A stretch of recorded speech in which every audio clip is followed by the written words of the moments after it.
Welcome to the Brand Doctor Podcast, strategies that help entrepreneurs build reputable and profitable brands. Here's your host, Henry Kaminski Jr.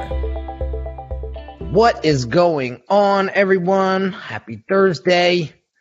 We are doing another Brand Doctor Podcast episode via Facebook Live, and we want to get the Facebook audience involved once again. And we have a really awesome topic today that is fresh on my mind. And I have an excellent guest here that's in the creative space with me that is going to bring a lot of insight to the topic of conversation. And I want to introduce, I've met this guy in a private Facebook group that we both pay a decent amount of money to be in. And we've been friends ever since. And I love his perspective. He's from the UK. So I love getting that across the pond perspective on things sometimes. And so I want to introduce Dominic Osborne from Brace Media to the show. What's going on, Dominic? Hey, Henry, how you doing? I'm good, thanks. I'm doing awesome, man. So while I'm doing a couple of things behind the scenes, I want you to introduce yourself to the audience and tell us a little bit about you and your brand. Okay, so I run Brace Media. We've been going since about 2010. Itself evolved out of a previous business, which is all very creative and that sort of thing. We basically exist to strengthen the story of our customers. So we do that through 4 pillars of positioning, visibility, experience, and tooling. So within those, we have various services and methods to help our customers. I'm quite a perfectionist, so I work hard to help my clients get their look and feel and their messages right, or therefore we as a business do. I get quite distraught when I see ugly looking sites and print work and this and the other. It just winds me up, and I'm thinking, why would you do that to yourself? So yeah, I exist to I exist to help people get out of that. Generally deal with small businesses and even individuals, but we do have some clients who are global actually, or I should say the end clients, because often we're approached by agencies and we help them. So yeah, we've worked with some large brands. We've been doing work for Ducati motorbikes for their trade show stands. Ducati? Yeah. Awesome. I have a client who has 2 of them, and that's his brand of choice. Nice, yeah. Well, the first ones we did of that nature was Harley Davidson, and then we moved to Buell. Done Triumph as well. Yeah, Ducati's one of them, but that's just a brand that has been helped by our skills, should we say? Awesome. So, yeah, there's awesome. quite a few big names. So I was thinking of a topic of conversation to talk today about, and offline we came up with 3 branding blunders most entrepreneurs fall victim to. So real quick, how long have you been doing this? Well, as I say, Brace Media has been going since 2010, but in my most original way, if you will, when I started freelance, I was back in 2003. Okay. Yeah, a couple of years out from university then, yeah. So you're an OG like me. I love it. Okay, good. So we've been around the block, and we've seen a lot of things work and not work, right? And a lot of times when we work with clients, we see them come to us with a specific mindset or a specific position on things, which sometimes isn't necessarily correct. And so that's the reason why they come to us in the first place. So there's so much to talk about, but I narrowed it down to 3. We narrowed it down to 3. And the first big blunder that I think, and you brought this up, was buying or investing in your branding strictly based on price. So I'm going to let you take the mic and talk to us a little bit about that.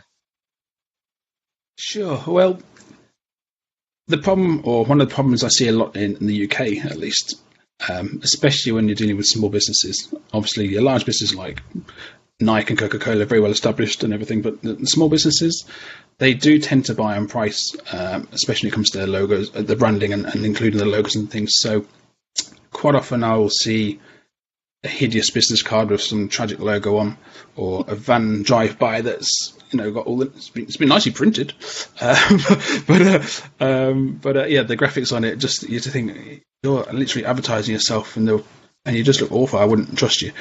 And even aside from that, if at times you've taken on people's short films, for example, and some of these short films had a decentish budget, but they put all their heart and soul and money into producing these films and creating these stories, and then right at the very end, they slap on the front of these films just the title of the film, just in like Arial white font on black screen, and they're going, why would you do that? You've got this thing you've put in months or even years of your life and energy into. Why would you not care about how you're putting it out there and presenting it, how you're presenting yourself? And another one I really despise, if you're putting yourself out there as a business and you're being taken seriously, I hate it when I see people who use free Hotmail and Gmail accounts, and they're going, can you not even spend $5-10 just to brand your emails? Come on. My God, don't get me started. I love it.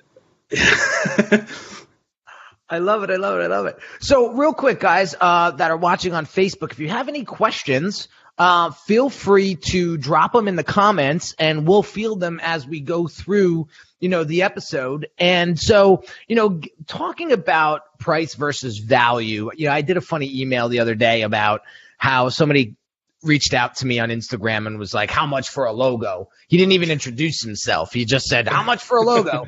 And like right away, I thought to myself, like, this isn't a garage sale. This is a branding agency. And so, I immediately said, if that's the first question that you ask me, I'm way too expensive for you. And he didn't really like that too much. And there's a reason why I said that, is because I wanted him to understand that if he wanted a cheap logo, that there's a gazillion other websites. And I pointed him to a bunch of, I gave him Fiverr, I gave him 99 Designs. I said, go over there. You'll find a logo for $100.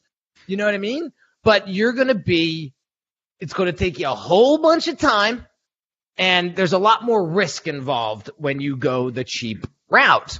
And so it was so funny. I posted this email as a Facebook post, and I got a lot of great feedback from it. And a lot of people were like, don't do that. He's probably just starting out. And, you always had to start somewhere, right? And so there was a lot of great banter back and forth. And I said, listen, at the end of the day, I did this guy a favor.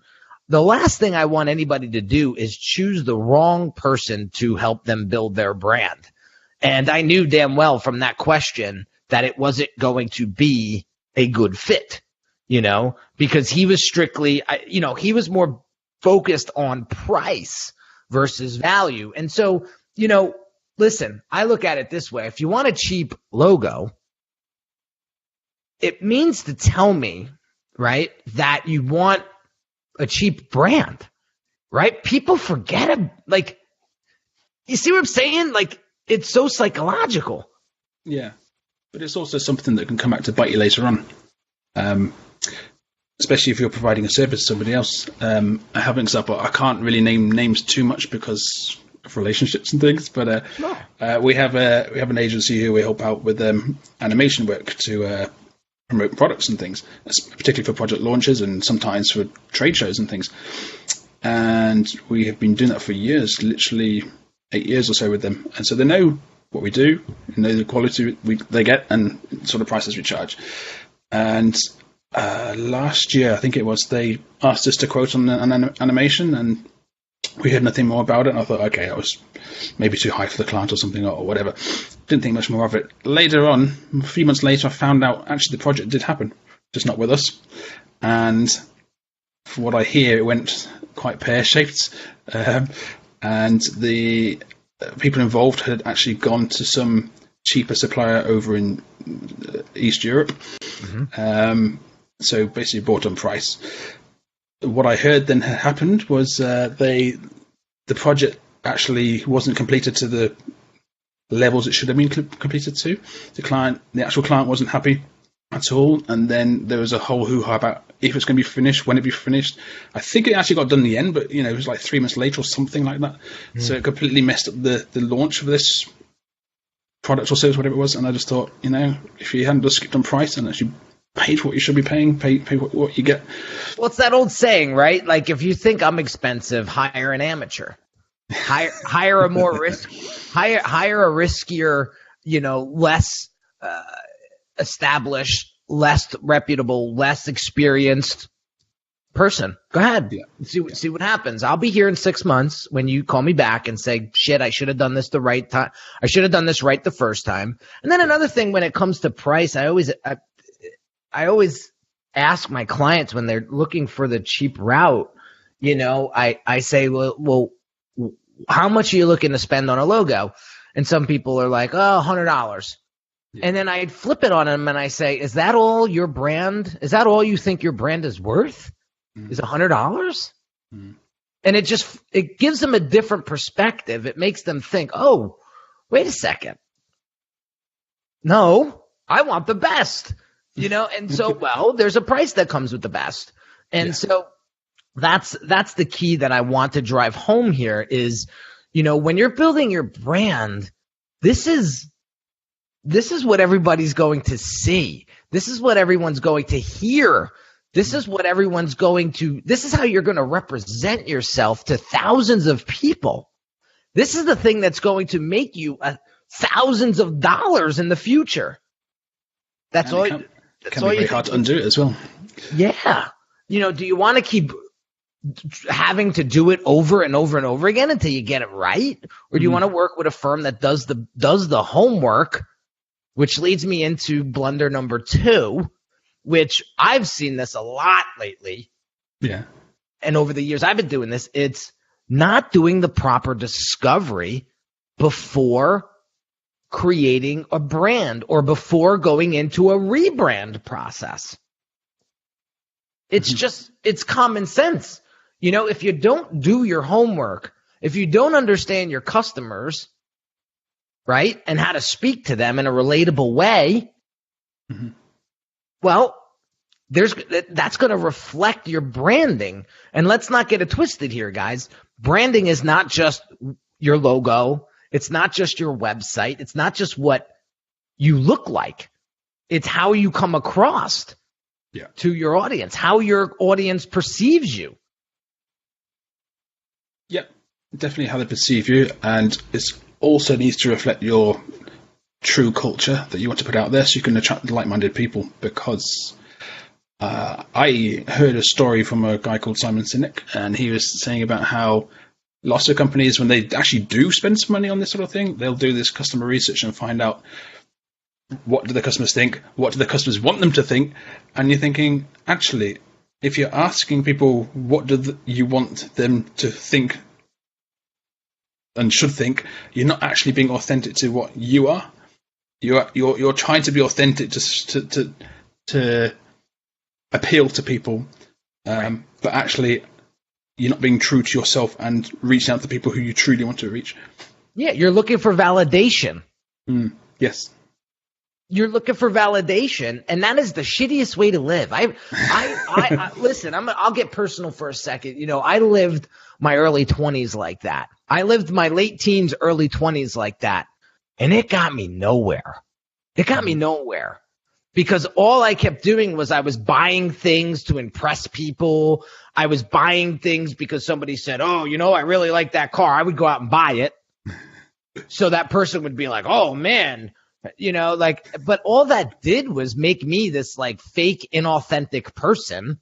And all I kept trying to do was find that validation to make me feel better about myself. Yeah. And then I realized that that's not a great way to live.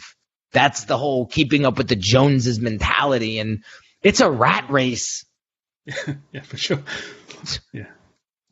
And so I realized that like, it's a hell of a lot easier to live day in and day out when you're comfortable in your own skin. Yes. And when I flipped the script and I actually started doing that for a living, I started to get different people in my life. And I started to attract a completely different person. And that's the biggest thing that we need to understand here is we need to do some soul searching before we go out and build a brand.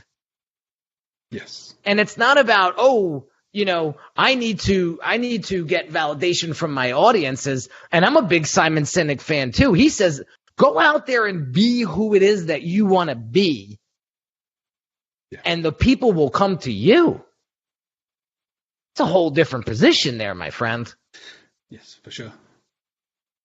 I don't know about you, but I would much rather have that inbound mentality than that outbound mentality, like being the chaser all the time.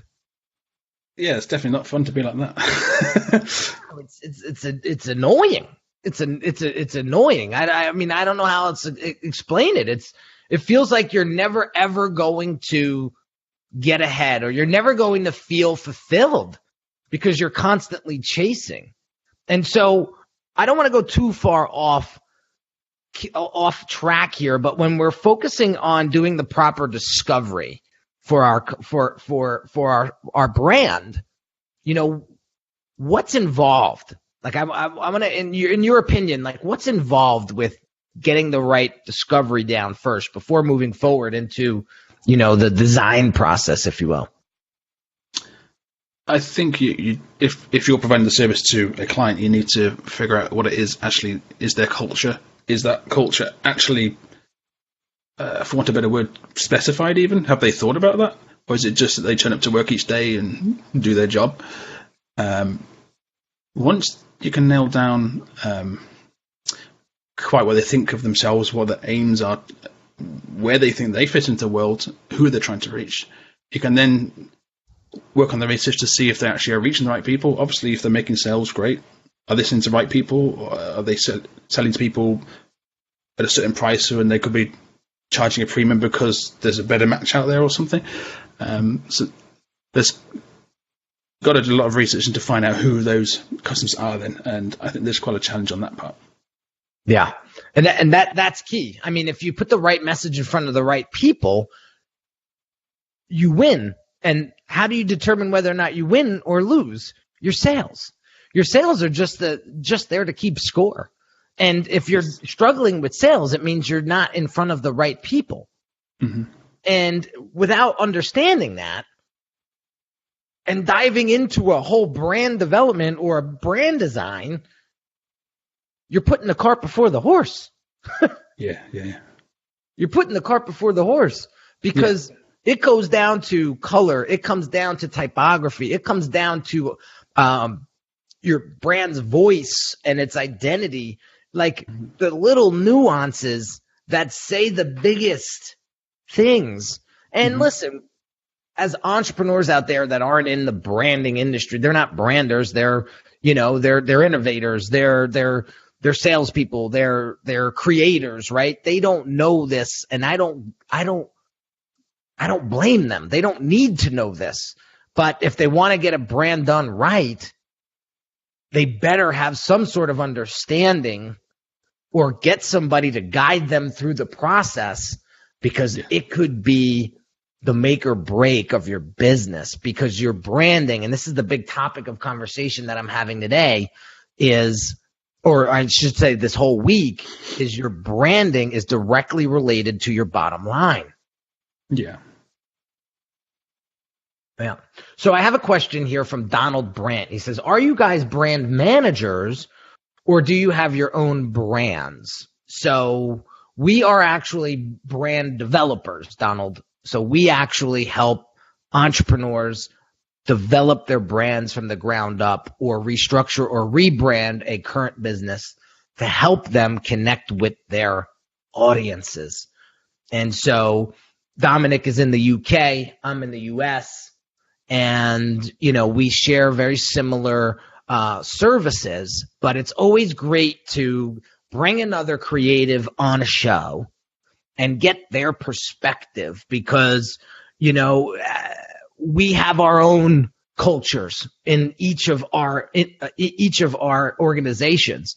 And it's fun to watch other people's cultures evolve and interact. And so that's how Dominic and I connected, because we were in a private Facebook group, and he understood I was a creative and I realized he was a creative too. And we just started chatting, and which led us to, that's what happens when you do live events. you get Canella in the background protecting the fort. So let's dive into, I'm conscious of time because I have a 12 coming up in about 25 minutes. Let's get into blunder number 3 before we part here, and that's audience relationships. Understanding the importance of audience relationships. And a lot of folks I'm seeing these days are skipping or underestimating this particular part of brand building. So I wanted Dominic to share some light on this particular blunder and what his takes on it. It's an interesting one, this, because it can relate from how you get out there to the masses, shall we say, online, but even how you are on a one-on-one situation. So I think if you're selling a service to somebody or that sort of thing, you want to get to know them first. You want them to feel like they know you a bit first, so there's some trust built between the two of you before somebody's going to then put some cash down and say, yeah, take my money. Especially if online, if you're not face-to-face, you're online. If your website isn't giving the right message across, or if you're not communicating with your, say, some people have signed up to your list or whatever materials, and you'll send them emails. If you're not talking to the right way, how are they going to trust you? How are they going to put down money? I was just saying earlier, I was invited to join a Facebook group today, and it was of a topic I was interested in, so I did join it. But in its description at the top of the Facebook page was some text, and then it said, click here for a video. And so I thought, I'll watch the video and see exactly what the group's about, make sure I do fit it. And it just took me to some landing page asking for my email address, and I thought, I don't know who you are. I don't know who this person is I'm giving my email address to. The page itself was pretty ugly. The Facebook page was all about making big bucks and that sort of thing. But this one web page where I was putting my email address looked like it was done for $50. And I thought, but there's a mismatch of correlation between what you're saying and what you're doing there, and I don't know if I trust you yet. Yeah. And then, if face-to-face stuff, if you're meeting a client and, if you want them to sign some deal with you or something, you want them to know they can like you and trust you and they can rely upon you. Especially if you are investing a lot of money, say, in branding, not just paying $50, $100, you want to know you're putting thousands of dollars to the right person. You can trust them with your brand and essentially your reputation. Yeah, that's huge. Yeah. I remember some years ago, I was on some training mini course thing, and they talked about, this is a very, very actual American style training of sales techniques and things, and it talks about how you got to have all this script and do this and the other and wear a blue suit, a white shirt and red tie. And I didn't like the style at all. It didn't fit me at all. And actually to this day, when people come to sell me stuff and if they're wearing a suit, I instantly don't trust them. Because I think you're dressed up with that, and you're only after my money. You don't actually care what I want. You don't care what I want to achieve. I may be actually wrong. They may want that, but the impression I get because of relationships that have been presented to me is, I shouldn't trust you with my money. I want to find somebody I like and trust, and I've had some rapport built with. It's huge. Yeah, it's huge. The whole rapport building process is one that's easily skipped, because we're so focused on revenue. I mean, at the end of the day, we're entrepreneurs. We're in business to make money. And the biggest thing that we need to pay attention to is the bottom line. But in order to have a bottom line, you have to build brand. It doesn't come before building brand. And that's one of the things that we need to pay attention to. And building brand means getting out there and connecting with our audience somehow, some way. I do it through podcasts. I do it through Facebook Lives. I do it through my YouTube channel. I do it through LinkedIn. I do it through Instagram. I am all over the place, and I'm just putting out what I truly believe and what I truly value in this lifetime, in this life. And you're either going to connect with it or you're not. And it all goes back to just being authentic. You're always going to win with authenticity. That's my next Instagram post.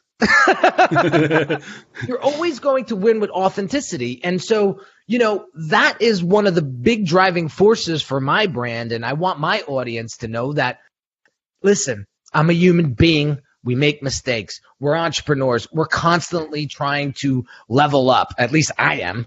And there's going to be trips along the way, right? It's about getting back up, trying not to make the same mistake twice, and moving forward. And so I teach my clients that, there's going to be things when you're going along and building your brand that are going to take you 10 steps ahead. And there's going to be things that you're going to find out that may take you 4 steps back. But as long as you keep moving forward, that's the bottom line. But you got to really put yourself out there in order to build that connection or that rapport. Like you said, you saw the guy in the suit, and most salespeople are always going to put, even prospects, they're going to put on their best face first, right? It's like going out on a first date. You're not really meeting the real person yet, are you? Right? And so that's the point that I try to make, is I try to ask the right questions right up front, and whether or not they're going to be a good fit or quote unquote your type or not. And, I spent a lot of my time in entrepreneurship sort of in that validation, like, oh, I need to make sure that I'm a good fit for the client. Right. And so I positioned myself like that years ago, and it got me nowhere. I was a puppet to my clients. Yeah. And now it's the other way around. And so, if you're not looking to learn how to connect with your audience in an innovative way, in a way that's going to help you attract the right ideal customer and keep them for a very long time, if that's not what that you want from me, and you just want a website or a logo, fine.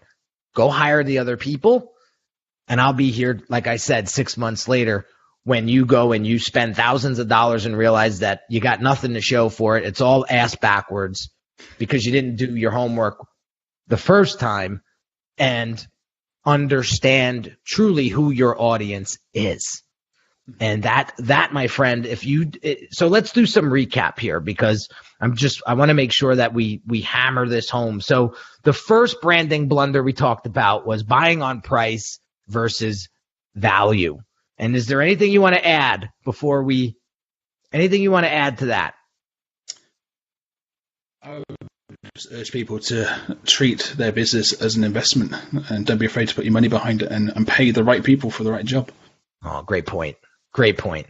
It's an investment. It's not a cost, right?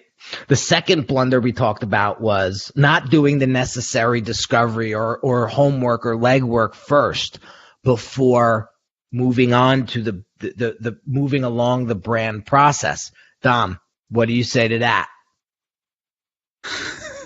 Don't skip it. Find out who they are, because otherwise you're not talking to the right people. You'd be shouting in the wrong direction. So I love it. And then last but not least, audience relationships.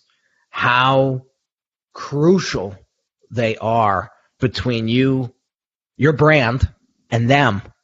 And it was funny. I forgot to add this. I want to just plug it in here because it was so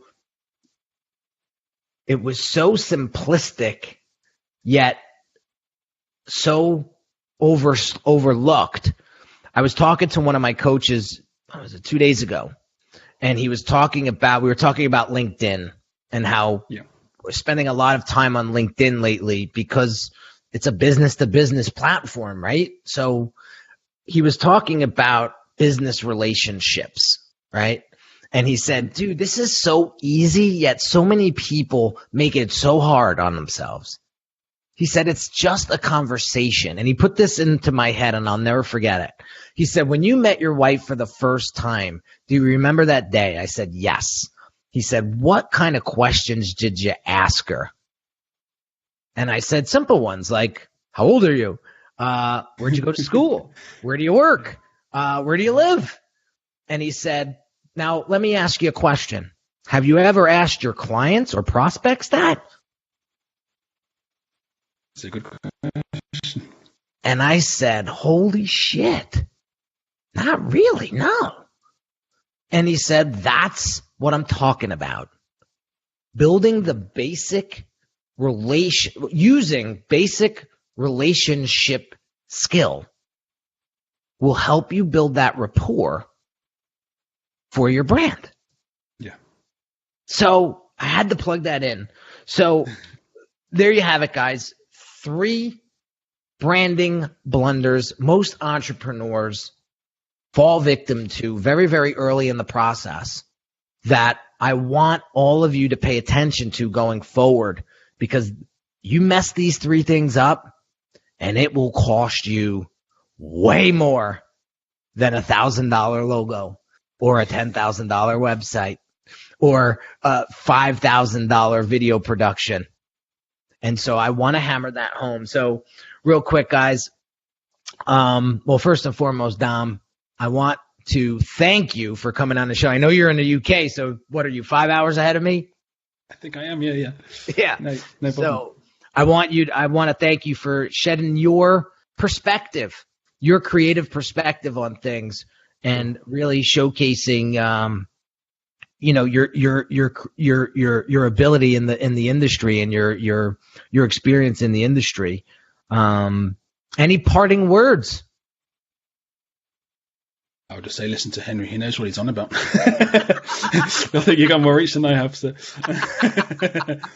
Oh, man. Well, I appreciate you, Dom, once again. Real quick, I want to thank everybody for watching on Facebook Live today. I want to thank everybody for listening. If you haven't joined the Brand Doctors Hangout Facebook group yet, head over there right now and join myself and about 360 other entrepreneurs in that group right now that are all helping each other build each other's brand up. If you haven't subscribed to this podcast or shared it with a friend or a colleague, I invite you to do that now. And I thank you in advance for that. Hope you guys got some value out of this, guys. Have an awesome day, and I'll catch you on the next episode. Talk soon. You've been listening to the Brand Doctor Podcast with Henry Kaminski Jr. To get your appointment with the doctor, visit Brand Audit at www.uniquedesignz.net.